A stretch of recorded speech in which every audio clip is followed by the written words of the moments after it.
Hello friends, ITI classes के YouTube channel पर आप सभी का बहुत बहुत स्वागत है। दोस्तों, हम लोगों ने लास्ट क्लास में बात की थी आपके ट्रांसफॉर्मर के विषय में। ट्रांसफॉर्मर से रिलेटेड हम लोगों ने काफ़ी सारी वीडियोस आपको शेयर की हैं। हमें आपसे बहुत सारे कमेंट्स भी मिले हैं, लाइक्स भी मिले हैं, तो उसके लिए पहले तो मैं आपका बहुत बहुत धन्यवाद अदा करता हूँ। तो आप अगर ट्रांसफार्मर को बहुत ही अच्छे तरीके से पढ़ना चाहते हैं तो मैं आप सभी से एक रिक्वेस्ट करूंगा कि आप सभी वीडियोस को आप शुरू से लास्ट तक देखिए, ताकि ट्रांसफार्मर का पूरा सिस्टम जो है, उससे रिलेटेड जो क्वेश्चंस हैं वो सब आपकी समझ में अच्छे से आ जाएंगे। हम लोगों ने कोशिश की है कि आपको बिल्कुल बेसिक से पढ़ाया जाए, तो उसी प्रकार से हम आपकी स्टडी को कंटिन्यू रखेंगे बेसिक से स्टार्ट करते हुए। आज हम एक नया चैप्टर शुरू करने वाले हैं जो कि आपका डीसी थ्योरी है। डीसी थ्योरी का मतलब डायरेक्ट करंट थ्योरी। अब देखिए, इसके नाम पर मत जाइए कि सिर्फ आपको थ्योरी ही पढ़ाया जाएगा।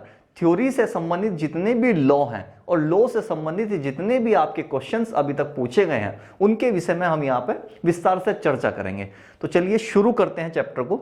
लेकिन अगर आप हमारे चैनल पर नए हैं तो हमारे चैनल को सब्सक्राइब कर लीजिए, वीडियोस को लाइक कीजिए, शेयर कीजिए सभी के साथ, दोस्तों के साथ, अपने IIT जो स्टूडेंट्स हैं, आपके कलीग्स हैं, सभी के साथ में वीडियोस को शेयर करिए, ताकि ज़्यादा से ज़्यादा लोगों तक जो है हमारी वीडियोस पहुंचती रहें। और साथ ही बेल आइकन का बटन जरूर दबा लीजिएगा, ताकि हमारी नई नई अपडेट्स आपको मिलती रहें। तो चलिए शुरू करते हैं आज एक नया चैप्टर, डीसी थ्योरी अर्थात डायरेक्ट करंट थ्योरी। अब डायरेक्ट करंट थ्योरी को स्टार्ट करने के लिए सबसे पहले जरूरत है आपको एक ऐसे मार्ग की जहां से विद्युत का प्रवाह होगा। यानी कि सबसे पहले आज हम बात करने वाले हैं आपके परिपथ की। परिपथ, जिसको आप इंग्लिश में क्या बोलते हैं? सर्किट बोलते हैं। सर्किट बोलते हैं। अब ये सर्किट है क्या चीज? सर्किट एक ऐसा माध्यम है, अगर मैं आपको बिल्कुल साधारण शब्दों में बताऊं, अर्थात विद्युत के प्रवाह को एक स्थान से दूसरे स्थान तक ले जाने के लिए हमें एक रास्ता चाहिए, एक परिपथ हमें चाहिएगा। वो परिपथ जो कि बंद हो, ये हो सकता है ओपन भी हो सकता है, बंद भी हो सकता है, लेकिन जब तक आप इसको बंद नहीं करेंगे तब तक ये परिपथ पूर्ण नहीं होगा, अर्थात धारा का जो पूरा प्रवाह है वो पूरी तरह से नहीं हो पाएगा। तो अगर मैं कहूं कि धारा के प्रवाह को निरंतर रूप से बनाए रखने के लिए एक परिपथ बनाया जाता है, एक बंद परिपथ बनाया जाता है, इसी परिपथ को हम क्या बोलते हैं? विद्युत परिपथ, या फिर इसको सर्किट बोला जाता है। अब इस क्या हो गया, ये आपका, ये हो गया आपका बंद परिपथ है ये। और किसके लिए बना है बंद परिपथ? विद्युत धारा प्रवाह हेतु मार्ग। तो साधारण शब्दों में बिल्कुल यह है कि एक बंद परिपथ है, बंद रास्ता है, विद्युत धारा के प्रवाह के लिए बनाया गया हो जो।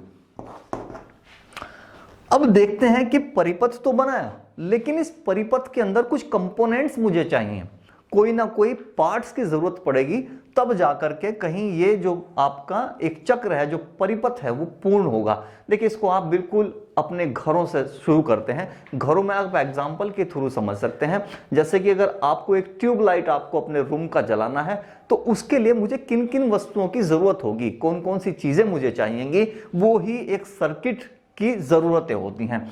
जैसे कि अगर मैं बात करूं, सबसे पहले तो मुझे क्या चाहिएगा? एक करंट चाहिएगा।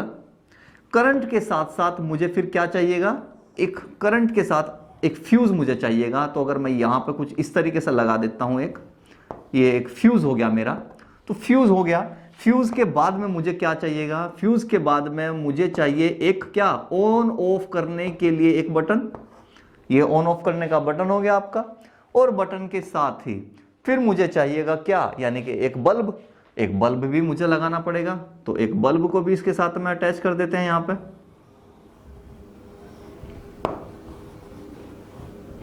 ये होगा मेरा आपका बटन, सॉरी, ये हो गया आपका बल्ब।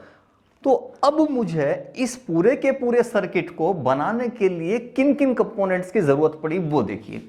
सबसे पहले तो मुझे क्या चाहिए थी? आपकी सप्लाई चाहिए। अब सप्लाई में क्या हो सकता है? तो पहला तो आपकी आ गई सप्लाई।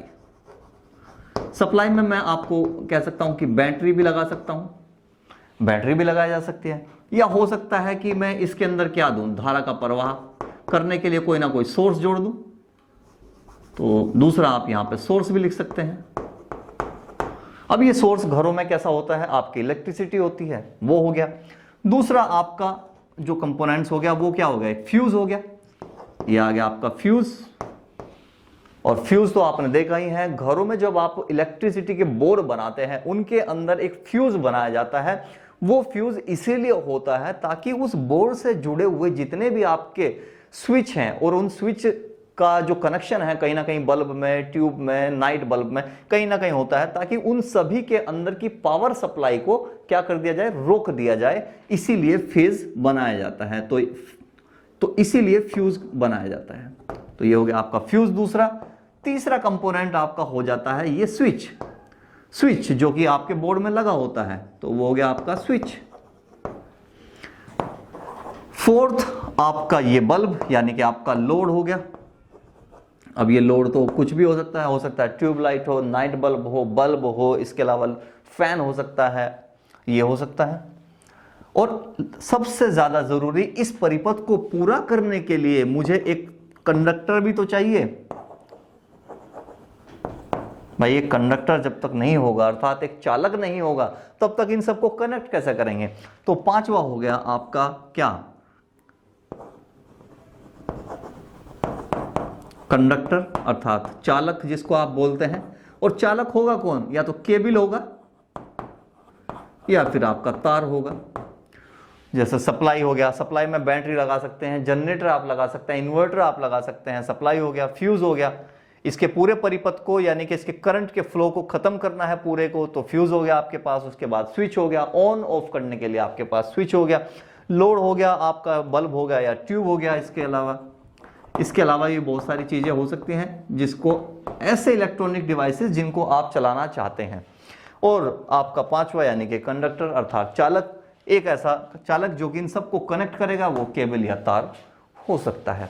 अब सर्किट जो होता है, ये हो गया आपका सर्किट। अभी दो प्रकार के सर्किट होते हैं, कौन कौन से, एक ओपन सर्किट और दूसरा आपका क्लोज सर्किट। तो पहला हो गया आपका ओपन सर्किट। अब ओपन सर्किट होता क्या है। अब सर्किट तो आप समझ गए, ये सर्किट है। अब इस सर्किट को मैं ओपन कब कहूंगा, ओपन का मतलब हो गया खुला। अब खुलेगा कब, खुलेगा तब जब ये स्विच जो है आपका खुला हो, ठीक है ना जी। ओपन सर्किट का मतलब क्या हुआ, ऑफ हो, अर्थात जब ये सर्किट का जो स्विच है वो इसके यानी कि इन दोनों पॉइंटों से अपना अलग अलग होगा स्विच, तो तब क्या कहलाएगा, ऐसा परिपथ जिसके अंदर जो स्विच है वो खुला होता है, ऐसे सर्किट ओपन सर्किट कहलाते हैं। अर्थात इस प्रकार के सर्किट के अंदर विद्युत का प्रवाह रोक दिया जाता है एक स्विच के द्वारा। और ये स्विच किसको रोक देगा, ये स्विच रोक देता है विद्युत धारा को, अर्थात जो फेज इसके अंदर आ रहा है ये उसको क्या कर देगा, रोक देता है। और इस प्रकार से विद्युत का जो एक पूरा का पूरा परिपथ है वो क्या हो जाएगा, ब्लॉक हो जाता है, अर्थात धारा का प्रवाह सिर्फ यहीं तक रह जाता है, इससे आगे जो है आपका लोड है उस तक धारा नहीं पहुंचती है। तो ऐसा सर्किट जिसके अंदर स्विच जो है कैसा होगा, ओपन टाइप का होगा, और विद्युत धारा जो है सर्किट के अंदर अपना मार्ग पूरा नहीं कर पाएगी, ऐसे सर्किट को हम ओपन सर्किट बोलते हैं। नेक्स्ट है आपका क्लोज्ड सर्किट। अब आप इतना तो समझ ही गए होंगे कि क्लोज्ड सर्किट क्या होगा, ऐसा परिपथ जिसके अंदर जो स्विच लगाया गया है वो स्विच जो होता है क्या हो जाता है, पूरी तरह से बंद हो जाता है। तो ऐसा परिपथ जिसके अंदर स्विच जो होता है वो कैसा होता है, बंद होता है, अर्थात ऑन हो गया है। ऑन होने के बाद में क्या होगा, करंट का फ्लो हो जाएगा और इस प्रकार से धारा जो है पूरा का पूरा अपना एक रास्ता तय करती है। तो ऐसे सर्किट को हम क्या बोलते हैं, क्लोज सर्किट बोलते हैं। अर्थात बंद होगा कब होगा, जब वो बल्ब जल जाएगा। भाई परिपथ को बंद कब माना जाएगा, जब वो जो उसके अंदर लोड लगाया है वो जलेगा या फिर वो अपना काम करना शुरू करेगा। इस प्रकार का परिपथ आपका क्लोज सर्किट कहलाएगा। बेसिकली सर्किट के अंदर हम बात करें सिर्फ स्विच की, स्विच ही है जो कि इनको परिपथों को दो भाग में बांट रहा है। स्विच खोल दिया तो ओपन हो गया, और अगर बंद कर दिया तो क्लोज सर्किट हो गया। चलिए यहां तक था आपका परिपथ। तो चलिए अब इससे आगे हम बात कर लेते हैं आपके लॉज की। अब डीसी थ्योरी का जो एक नियम था, एक थे जीएस ओम। जीएस ओम ने एक नियम दिया डीसी थ्योरी को लेकर, और उन्होंने क्या कहा, उन्होंने ये कहा कि किसी भी परिपथ के अंदर जो फ्लो हो रहा है, अर्थात जो विभवांतर होगा V, धारा होगी I, और उसके अंदर जो प्रतिरोध उत्पन्न होगा जिसको कि आप रेसिस्टेंस कहते हैं, उसको R से डिनोट करते हैं, इन सभी के बीच में एक संबंध है, उसने ये कहा। अर्थात जीएस ओम ने VIR, विभवांतर, धारा तथा प्रतिरोध को लेकर के एक संबंध बताया, और उसी संबंध को हम क्या कहते हैं, जीएस ओम का नियम कहा जाता है। अर्थात ओम ने धारा के साथ जो प्रतिरोध है, अर्थात धारा के अंदर जो प्रतिरोध, धारा के बहाव को जो रोकने वाला एक प्रतिरोध है किसी चालक का, वो गुण जो कि उसके अंदर धारा को प्रवाहित नहीं होने दे रहा है, उससे संबंधित एक नियम दिया जिसको कि आपने क्या कहा, जीएस ओम का नियम कहा था। अब ये नियम था क्या, अब उसको और अच्छे से देखते हैं। तो जीएस ओम ने ये कहा, ये तो आपको पता लग गया कि उन्होंने किस विषय में बात की थी। उन्होंने कहा विभवांतर, धारा तथा आर, इनके विषय में एक संबंध स्थापित किया था। और वो संबंध क्या था, उन्होंने ये कहा कि जब कोई क्लोज सर्किट होगा, भाई ये सपोज करो ये कोई क्लोज सर्किट है, क्लोज सर्किट के अंदर हमने अभी फ्यूज भी लगा दिया था, ये फ्यूज हो गया आपका, यहां पे क्या हो गया आपका, ये स्विच हो गया, इसको मैं एस लिख रहा हूं, स्विच हो गया। स्विच के बाद में ये यहां एक बल्ब लगा दिया।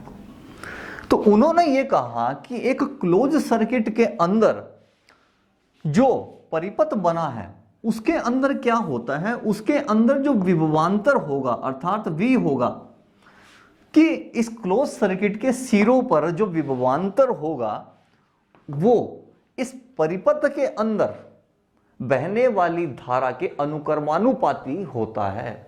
उन्होंने क्या कहा, उन्होंने कहा कि विभवांतर तथा अंदर धारा जो बह रही है वो कैसी होगी, एक दूसरे के अनुक्रमानुपाती हो जाती है। लेकिन कब, उन्होंने ये कहा कि जब तापमान निश्चित होगा एक नियत तापमान पर, तथा भौतिक परिस्थितियां जब क्या होंगी, समान होंगी, उस कंडीशन में किसी क्लोज सर्किट के विभवांतर तथा धारा का जो एक रिलेशन है वो कैसा, डायरेक्टली प्रोपोर्शनल होता है। उन्होंने ये कहा, अर्थात कंडीशन उन्होंने लगा दी। उन्होंने कहा कि भाई एक तो टेम्परेचर कैसा होगा आपका, कांस्टेंट होगा, ये भी नियत होगा, और दूसरा भौतिक परिस्थितियां क्या होगी आपकी, इसके अलावा आपका प्रेशर हो गया, भाई आपका दाब हो गया, इसके अलावा आपकी वायु होगी।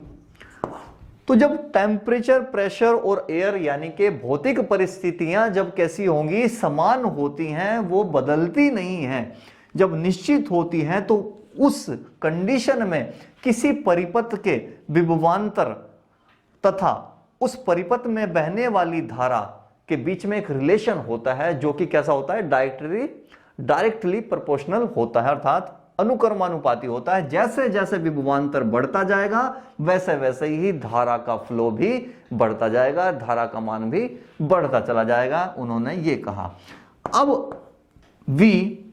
अब इस अनुक्रमानुपाती को यदि मैं हटा दूं, तो I को यदि मैं इसके नीचे ले आऊं, तो उन्होंने कहा कि भाई ये क्या हो गया, कांस्टेंट हो गया। अब कांस्टेंट को हम क्या बोलते हैं, हमने कहा V/I = R। और ये नियम यहां से निकल के आया कि जब धारा और विभवांतर दोनों को अनुपात में लिखा जाएगा तो वो जो है किसके, प्रतिरोध के बराबर हो जाएगा। ऐसा किसने कहा, ओम ने कहा। तो ओम का जो नियम था वो किसके, प्रतिरोध के लिए था, और प्रतिरोध बराबर किसके है, V/I के होता है, जो कि उनके नियम विभवांतर के अनुक्रमानुपाती होगी कौन, धारा, उससे निकल के आता है। अब इसी फॉर्मूले को कई प्रकार से आप लिख सकते हैं, जैसे कि V is to I R, ऐसे भी लिखा गया है, और I इज टू क्या हो गया, V ओब्लिक R, ऐसे भी लिखा गया है। जैसे जैसे इसके ऊपर क्वेश्चंस होंगे उसी प्रकार से फॉर्मूले को क्या है, ऊपर नीचे करके आप किसी की भी वैल्यू निकाल सकते हैं। अब V का मात्रक क्या हो जाएगा आपका, वोल्टेज, यानी कि ये तो हो गया आपका वोल्ट में, मात्रक इसका वोल्ट। I यानी कि धारा, धारा का कितना होता है आपका एम्पियर, तो एम्पियर आ जाएगा। और इसके अलावा आपका आ गया रेजिस्टेंस यानी कि प्रतिरोध, और प्रतिरोध का कितना होता है, ओम नहीं बताया तो इसलिए इसको इससे डिनोट करते हैं और इसको हम ओम लिख देते हैं। ये हो गया आपका इन सब के बीच में संबंध और उनके मात्रक। अब एग्जाम पेपर में ओम के नियम से काफी क्वेश्चन आपके पूछे जाते हैं। अब इन्हीं फॉर्मूले पर बेस्ड जो उसके क्वेश्चन थे उनको करते हैं, ताकि आपके एग्जाम पेपर में जो थ्योरी आएगी वो तो यहीं से आ जाएगी कि ओम का नियम क्या है, उस तरीके से बता देंगे, लेकिन जब उससे रिलेटेड क्वेश्चंस होंगे तो वो कैसे निकलेंगे, उनको एक दो एग्जांपल के थ्रू देखते हैं। तो चलिए शुरू करते हैं क्वेश्चन। सॉल्यूशन फर्स्ट का लिए क्वेश्चन देखिए, एक खिलौने की मोटर 6 वोल्ट बैटरी से प्रचालित की जाती है। यदि मोटर कोयल्स का प्रतिरोध 4.5 ओम हो तो मोटर द्वारा ली जाने वाली धारा का मान बताइए। तो पहले तो क्वेश्चन में दिया गया क्या क्या है वो देख लेते हैं। मोटर 6 वोल्ट बैटरी से चल रहा है, अर्थात जो विभवांतर हो गया, विभवांतर की वैल्यू आपको मिल गई है 6। साथ ही उसने कहा मोटर कोयल्स का प्रतिरोध, यानी कि आपके पास आर भी मिल गया 4.5 ओम। धारा की मान ज्ञात करना था, अर्थात आपको सिर्फ आई की वैल्यू बतानी थी। फॉर्मूला आपको पता ही था किसका, आपको अगर धारा निकालना है आई इजिकल टू कितना होता है, V ओब्लिक आर के। भाई कहां से निकला, V is equal to I R को देखे आसान है याद करना, V is equal to I R. अब इसी में से जिसको निकालना है उसको निकाल लीजिए, बाकी की वैल्यू रख लीजिए। अब अगर मुझे आई निकालना था तो मैंने फॉर्मूले को चेंज कर लिया, I is equal to V oblique are.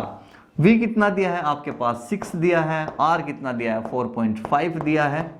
इसके दशमलव हटाइए, ऊपर 0 लगाइए, 15 चौके 60, 15 तिया 45, और जब आप डिवाइड करेंगे तो 1.33 A यानी कि क्या हो गया आपका एम्पियर हो गया इसका आंसर, अर्थात धारा का जो मान है वो 1.33 एम्पियर होगा। इतनी धारा मुझे चाहिए होगी।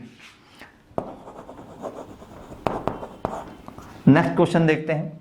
यदि किसी 20 ओम के प्रतिरोधक में से 2.5 एम्पियर की धारा प्रवाहित हो, उसके सिरों पर पैदा होने वाले विभवांतर का मान बताइए। सेम इसी फॉर्मूले में रखना था, कुछ भी नहीं करना था। देख लीजिए 20 ओम दिया है, यानी कि आपको आर की वैल्यू आपको 20 मिल गई, और आपकी धारा आई इजिकल टू 2.5 एम्पियर की दे रही है, और साथ ही आपसे V इजिकल टू पूछ रहा है। तो फॉर्मूला क्या है, V is equal to I R. तो V निकालना है तो I और R के दोनों की गुणा कर दीजिए, तो 20 गुणा 2.5, 25 दूनी 50, अर्थात कितना हो गया आपका 50 कितना वोल्ट। क्योंकि मात्रक भी देखिए, मात्रक का विशेष रूप से ध्यान रखना है, मात्रक भी बहुत ज्यादा जरूरी है। तो ये आ गया आपका दोनों क्वेश्चन जो कि ओम के नियम पर थे, वो दोनों के दोनों क्वेश्चन ये रहे। अच्छा, एक और चीज कि जो प्रतिरोध होता है, प्रतिरोध जो है वो किस किस चीजों पर डिपेंड करता है। एक और चीज भी है कि जो प्रतिरोध होता है, अर्थात जो हमारा आर है, वो किन किन चीजों पर डिपेंड करेगा। भाई हो सकता है कि प्रतिरोध ज्यादा हो रहा हो, या प्रतिरोध हो सकता है कि कम हो जाए। तो ये किन चीजों पर डिपेंड करता है, ये 3 चीजों पर डिपेंड करता है प्रतिरोध। पहला तो लंबाई पर, पहला हो गया लंबाई पर, क्योंकि जितनी ज्यादा लंबाई होती जाएगी वो किसकी लंबाई, चालक की लंबाई। अब चालक का एक गुण होता है कि वो हो सकता है प्रतिरोध अपने अंदर से धारा को प्रवाहित होने दे, या हो सकता है कि वो उसका प्रतिरोध करना शुरू कर दे। तो एक गुण यानी कि पदार्थ का भी होगा, अर्थात उसके अंदर कितना अच्छा ये गुण माना जाता है कि उसके अंदर धारा इजीली प्रवाहित हो जाती है। अर्थात एक गुण तो ये भी होगा कि चालक का प्रतिरोधकता का गुण। तो पहला हो गया लंबाई, दूसरा हो गया आपका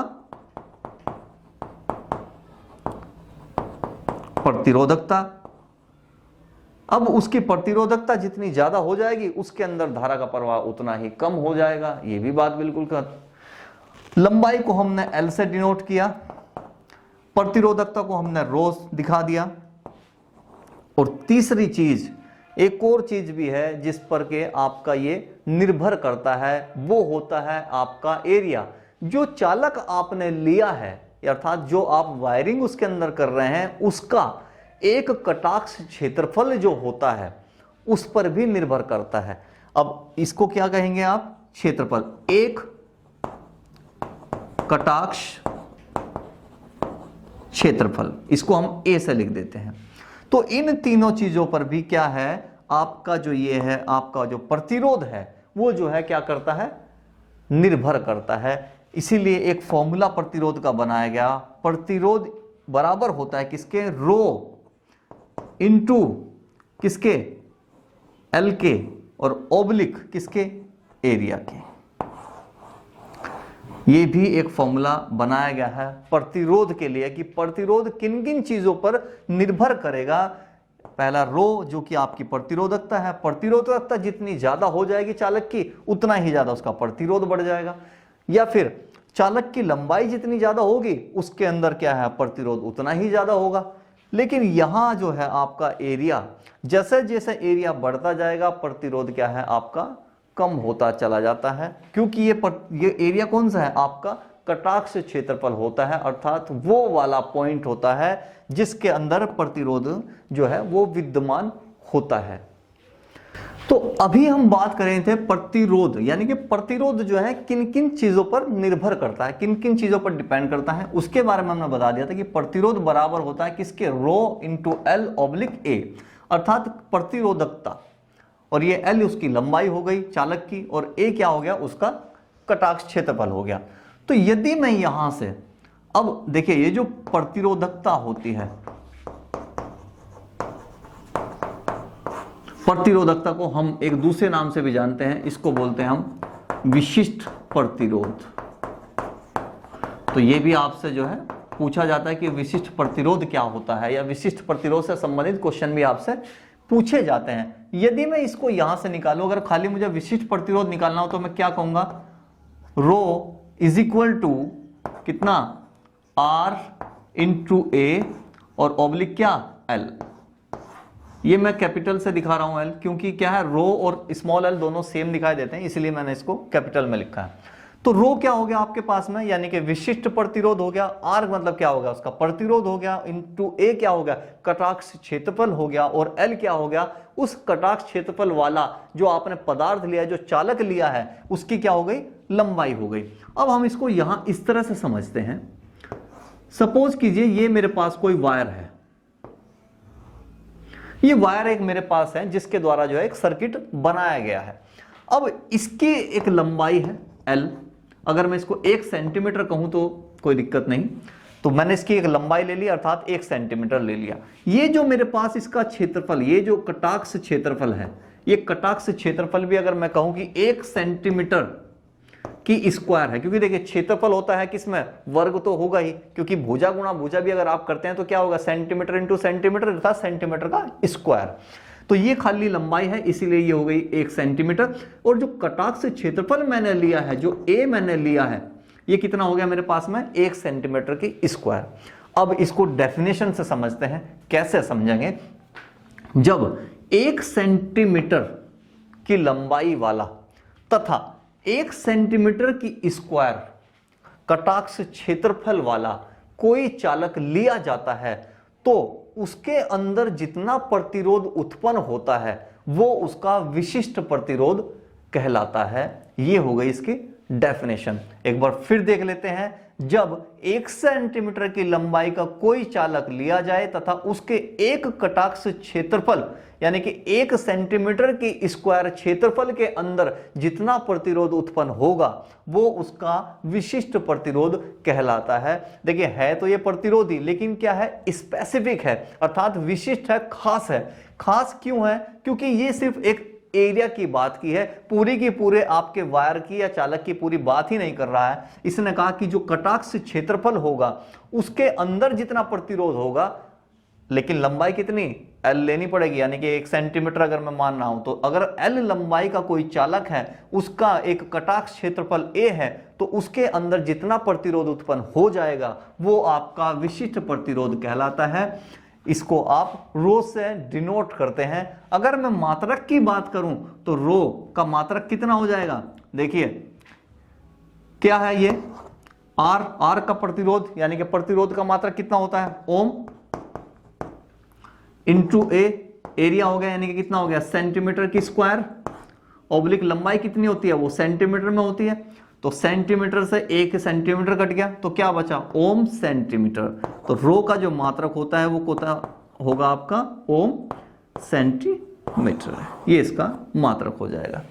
देखिए इसमें जो आपका सेंटीमीटर लिया है, क्योंकि ये वायर छोटी है इसीलिए हो सकता है कि सेंटीमीटर ले, लेकिन जरूरी नहीं कि सेंटीमीटर लेगा, हो सकता है आपको सेंटीमीटर की जगह मीटर में भी दे दे। तो मीटर अगर है तो यहां भी ध्यान रखिएगा, इसको भी मीटर स्क्वायर में चेंज करना पड़ेगा, तभी आप इसको सही तरीके से निकाल पाएंगे। तो ध्यान रखिएगा सेंटीमीटर की जगह अगर मीटर दे देता है तो एरिया भी आपको मीटर में ही लेना होगा। तो यदि ऐसा होता है कि सेंटीमीटर की जगह क्या हो जाए मीटर हो जाएगा, तो आपका फॉर्मूला भी बदल जाएगा, ये मात्रक बदल जाएगा इसका, तो क्या हो जाएगा ओम मीटर हो जाएगा। तो चलिए अब बात करते हैं विशिष्ट प्रतिरोध निकालने के लिए जो फॉर्मूला हमने बताया था उससे संबंधित आप सवाल कैसे करेंगे। तो सॉल्यूशन देखते हैं। आपने कहा 14 मीटर लंबे तथा 0.14 मीटर व्यास वाले तार का प्रतिरोध 2.5 ओम हो तो इसका विशिष्ट प्रतिरोध ज्ञात कीजिए। आपसे फॉर्मूला आपको पता है, आपका फॉर्मूला है आपका इसका rho is equal to R into A और ओब्लिक कितना आपका L। ये विशिष्ट प्रतिरोध निकालने का आपका क्या था फॉर्मूला दिया था। अब इसमें दिया क्या क्या है आपको ये मुझे निकालना है। R की वैल्यू मुझे दी गई है 2.5 ओम। एरिया चूंकि देखिए ये क्या है एक तार है, गोल तार है और उसका क्या है आपको व्यास दे दिया है। जब किसी तार का जो गोल वाला हिस्सा होता है तो पूरा व्यास कहां से कहां तक, यहां से लेकर के यहां तक का जो पूरा का पूरा लेंथ होता है वो क्या कहलाती है आपकी व्यास कहलाती है। लेकिन जब ये गोल दिया है तो इसका क्षेत्रफल कितना हो जाएगा, तो वृत्त का यानी कि ये एक वृत्त हो गया, वृत्त का क्षेत्रफल कितना होता है आपका पाई आर की स्क्वायर। ये पाई आर की स्क्वायर किसका, यानी कि जो तार आपको दिया है उसका तार का क्या है आपका क्षेत्रफल दिया है, अर्थात वृत्त का क्षेत्रफल दिया है। और आपको पूरा का पूरा क्या दिया है व्यास दिया है आपको 0.14 मीटर, तो आप यहां व्यास को 0.14 मीटर कहेंगे। लेकिन फॉर्मूले के हिसाब से मुझे आर चाहिए और आर क्या होता है यानी कि त्रिज्या, तो व्यास की कितनी होती है त्रिज्या आधी होती है। तो यदि मैं 0.14 को आधा कर दूं तो यानी कि 0.7 मीटर क्या हो जाएगा इसमें मेरा आपका क्या हो गया त्रिज्या आ गई, यानी कि आर की वैल्यू मुझे पता लग गई। तो आर इज इक्वल टू 0.7 लिखेंगे यहां हम।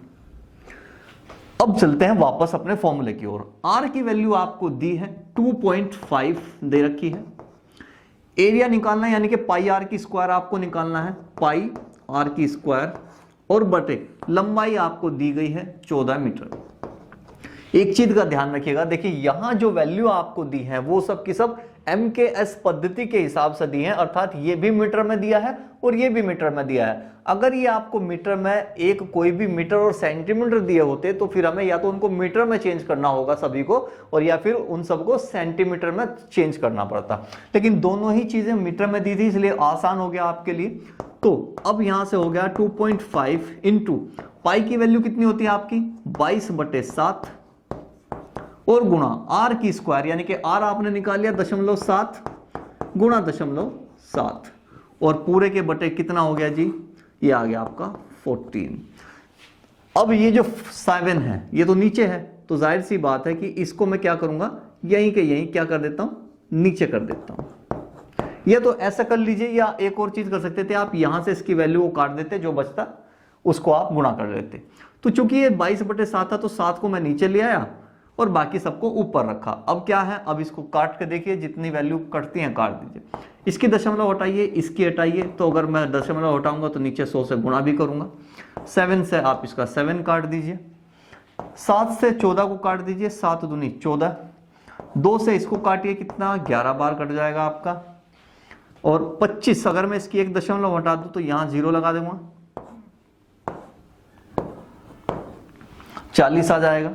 यहां से कितना आ गया, 11/40 आ गया। अब इसको आप सॉल्व कर सकते हैं, पूरा सॉल्व करके जो भी आपका आंसर आएगा दशमलव में आएगा वो मुझे आप कमेंट बॉक्स में लिख के बता दीजिएगा।